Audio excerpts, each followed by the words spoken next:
Lola, Oyi. yaxshimisan? Qalaysan? Yaxshi. Oyi, O, iltimos Go'zalga aytaylik. Zerikib ketyapman, Go'zal kelib tursin. menga qara qizim. Birinchidan, har kimni kirgizmaydi. Bu yerda qolishga ruxsat berganda men ham qolardim. Keyin Go'zalga aytib nima qilasan? Ustingdan kuladimi? Nimaga? Kasalli ham ustidan kuladimi? Qizim, hammayam sen o'ylagandek emas. Guli xolangdan keyin burnimga suv kirdi, bilding. Shuning uchun kerak emas. Seni mendan boshqa, buvingdan boshqa do'sting yo'q. Keyin Go'zalga ham hadeb ishonurma. Hech kim bilmagani yaxshi. Kelishdik-ku qizim. Hozir Go'zalga yetsang, Sirojga yetadi. Siroj Murodga yetadi. Keyin hamma biladimi? Hop. Lekin Go'zalni ham sog'indim-da, oyi. Hech kimni sog'inma. Hamma bilgandan keyin tog'ingni qulog'iga yetib boradi. Keyin seni hammaga shamollagan deb aytganmiz. Tog'ing keyin siqiladilar. Hop. Ularga siqilish mumkin emas. Hammasi esdan chiqib ketadi. Xudo xolisa yaxshi bo'lib ketsang. Narigi palatada Bu nima degani? oyi tuzalib ketarmikinman?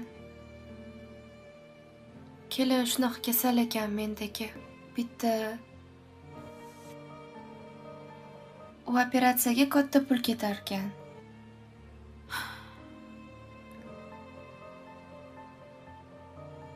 Bolalarim kimga qolib ketadi deb. U kelin rosa yig'ladi, men o'lib qolsam. Hozir operatsiyaga shuncha pul ketkizsa baribir yashamasligim mumkin dedi. Hamma kasal ham Alloh beradi. Hamma kasal tuzaladi. Tuzalmirkan bu kasal. Qo'rqib ketyapman oyi.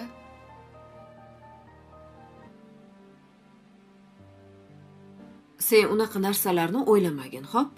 Allohga ishonsa, hamma kasal tuzaladi. Bo'ptimi?